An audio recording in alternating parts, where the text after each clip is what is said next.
Donald Trump's nominee for Attorney General was asked in his confirmation hearing whether he supported a ban on Muslims entering the United States. While he said no, he clarified that he still thought religion ought to be relevant to decisions on who could enter and stay in the country. Despite plenty of protests from all sides, Trump seems poised to create a ban. Could he do it? And should we be worried? On December 7th of 2015, Donald Trump announced his plan for a total and complete shutdown of Muslims entering the United States. Though the specifics of his plan are unclear, he could do it, and there's little anyone can do to stop it. Let's assume an American citizen who is a Muslim goes on vacation to Europe, returning home to the United States after Trump is inaugurated. Now, he can't prevent her from entering the country because immigration authorities under the Constitution have to allow all citizens entry into the country. But he doesn't need to close the border to her because he can stop her from getting on a plane in the first place. The FBI maintains the no-fly list. People on this list are not allowed on planes going to or from the United States. Who's on that list and how they get there is a secret, and getting off the list is a bureaucratic nightmare. She could try to fly to Toronto and drive across the border, but Canada uses the American no-fly list also. So long as she can get on a plane to Mexico, she can probably get home. But it's not so easy for Muslims who aren't American citizens. In 1952, Congress, over the veto of President Truman, passed the Immigration and Nationality Act. The act included a list of different types of aliens forbidden from entering the United States. Right now, that list includes, among many others, people who are or intend to be communists, totalitarians, terrorists, polygamists, and drug addicts.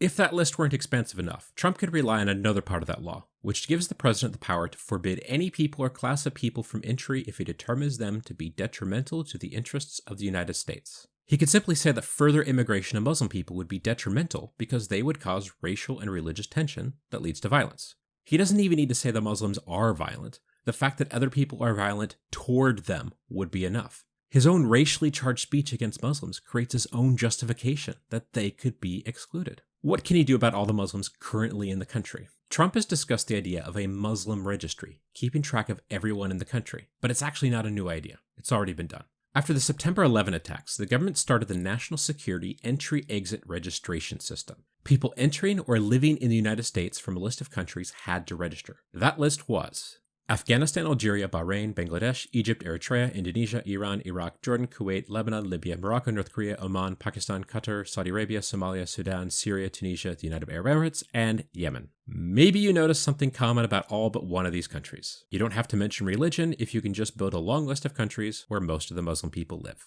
Under the law, people would every year have to register with the government, which required fingerprints, photographs, and an intense interview. Failure to comply was a crime, which would allow the government to deport anyone who failed to follow the registration requirements. President Obama ended the program in 2011, but there's nothing to prevent Trump from starting up the program yet again in January. It almost looks as though Trump can do whatever he wants, and nobody can stop him.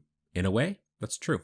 The 1952 law was passed under what's called plenary power. Plenary power is a power granted to one part of the government that other parts may not challenge. The Supreme Court has determined that immigration law is one of these powers, which means it cannot and will not challenge the decisions Congress makes on immigration. Under the Supreme Court's interpretation, Congress has exclusive power to decide who can enter and live in the country. Congress delegated this power to the president, and nobody has successfully challenged this law. So the only thing that can be done is to go to Congress. What Congress can delegate, it can undelegate. It can take this power away from the president and create a more sensible standard of immigration control than merely whatever the president thinks is dangerous. And the only way this happens is if Congress feels real pressure to make a change.